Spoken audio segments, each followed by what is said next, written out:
Imagina precisar dirigir 80 km e descobrir que, na verdade, você vai ter que percorrer mais de 400 km. E isso parece absurdo, né? Mas durante muito tempo, essa era uma das realidades da Noruega. E foi justamente esse problema que levou o país a criar uma das soluções de engenharia mais impressionantes do mundo. E não era construindo uma ponte, mas construindo estradas embaixo do mar.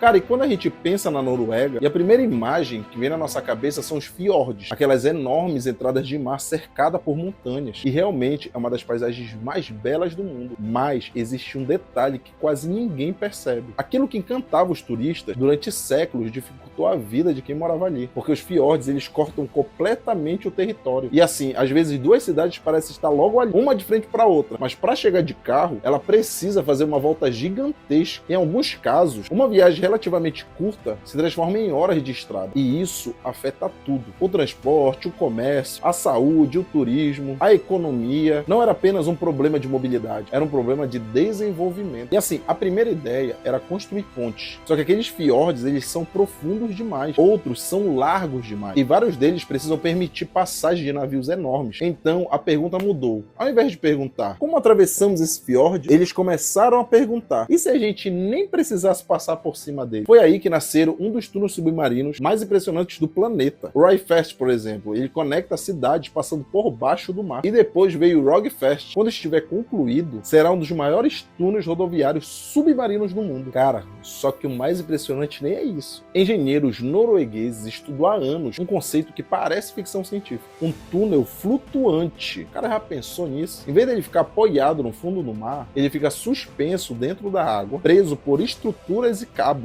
Cara, e é o tipo de ideia que parece impossível. Até você lembrar que viver em fiordes também parecia. Cara, e foi aqui que eu percebi uma coisa: a arquitetura, ela não começa quando alguém desenha um prédio, ela começa quando alguém entende um problema. Muita gente acha que a arquitetura é fachada, estética, é um prédio bonito, mas na essência, a arquitetura é encontrar uma resposta para o lugar onde você está. Na Noruega, o problema era os fiordes. Em outros lugares, é o calor, é a seca, é a chuva, é o vento, porque cada território ele faz uma pergunta diferente. E cidades inteligentes são aquelas que respondem essa pergunta de maneira certa, porque não existe uma solução universal, existe a solução certa para cada contexto. Talvez seja justamente por isso que a Noruega ela seja uma referência em inovação, porque eles não tentaram transformar o fiordes em algo que eles não são. Eles entenderam o território, respeitar o território, e aí eles construíram a parte dele. E isso vale para a arquitetura, vale para o urbanismo, vale para a engenharia, e sinceramente, eu acho que vale até para a vida. Cara, e a gente fala sobre tecnologia como se ela significasse algo novo, mas muitas vezes inovar é só fazer uma pergunta melhor. Daí a gente tira a inteligência artificial. Quem sabe fazer os bons prompts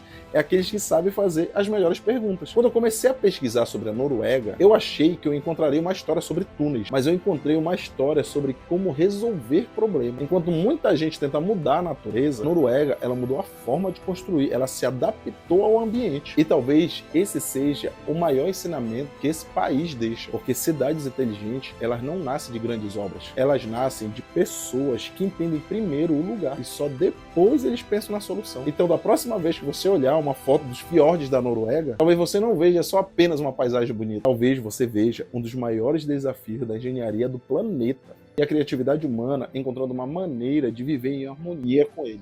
Bom, rapaziada, valeu por assistir esse meu conteúdo. Cara, quem quiser me segue, ative as notificações. O que tu quer saber mais? Eu vou começar a falar mais sobre esses conteúdos a cada país que jogar, não só contra o Brasil, porque a gente não sabe até onde o Brasil vai chegar, mas todos os países que passarem agora pela Copa, eu vou tentar falar algumas curiosidades, algumas coisas sobre inovação, tecnologia, sobre arquitetura, engenharia, do país que tá disputando a Copa. E é isso, rapaziada. Curte, compartilha. Valeu pela atenção. É nóis.